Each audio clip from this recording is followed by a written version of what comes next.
বাংলাদেশের বর্তমান রাজনৈতিক প্রেক্ষাপট, আমাদের আগামী দিনের চিন্তা, এগুলো নিয়ে আলোচনা করেছেন এবং নির্বাচন অবশ্যই সবার আগে নির্বাচন নিয়ে আলোচনা করেছেন।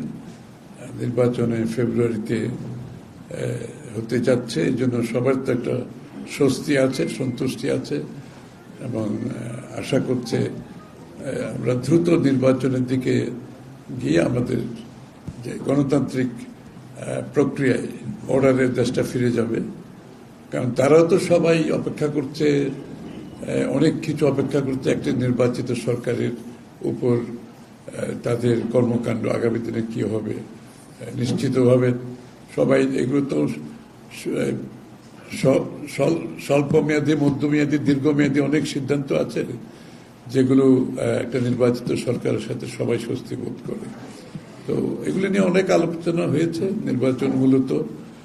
আর বাংলাদেশের যে আমাদের শ্রমিকদের যে সমস্যা আছে, শ্রমিকদের রাইট নিয়ে আপনারা জানেন, সবসময় ইউরোপিয়ান ইউনিয়ন কিন্তু শ্রমিকদের অধিকার নিয়ে কাজ করে, সে বিষয়ে আলোচনা করেছে এবং আমাদের ভাবনা কি, চিন্তা ভাবনা কি।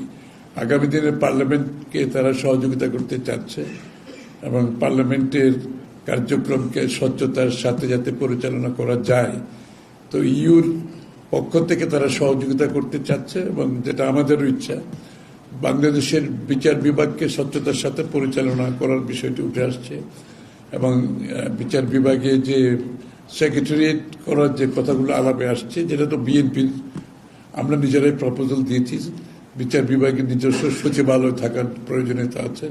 এটাকে যদি আমরা স্বাধীনভাবে চলতে দিতে হয় বিচার বিভাগকে, তার নিজস্ব সচিবালয় থাকা দরকার। এই বিষয়টা তারাও সমর্থন করে এবং তারা এই ব্যাপারে ফান্ডিং করতেও রাজি আছে, সুতরাং সেটা বোধহয় করছে অলরেডি। পার্লামেন্টের বেলায়ও তাই, তারা চায় পার্লামেন্টে স্ট্রং ক্যাপাসিটি বিল্ডিং করে একটা সচিবালয় থাকবে যাতে পার্লামেন্টের পারফরমেন্সটা ভালো হয়। কারণ পার্লামেন্টে তো সব জবাবদিহিতা, যে পার্লামেন্টারি ডেমোক্রেসিতে কিন্তু পুরো জবাবদিহিতা কিন্তু পার্লামেন্টারি সিস্টেমের মধ্যে আছে। আমরা যে এত সংস্কারের কথা বলছি, আসলে পার্লামেন্টারি সিস্টেমের মধ্যে সবকিছু আছে। আমরা এটাকে বিগত দিনে কাজ হয় নাই এই জন্য দোষারোপ করতে হবে না, কিন্তু সিস্টেমের মধ্যে সব আছে, চেক অ্যান্ড ব্যালেন্স আছে। সেটাকে তারা অ্যাক্টিভেট করে যাতে চেক অ্যান্ড ব্যালেন্সটা পার্লামেন্টের মাধ্যমে থাকে আগামী দিনে। আর আগামী দিনে বাংলাদেশের আগামী দিনের উন্নয়নের সাথে তারা সহযোগী হতে চায়।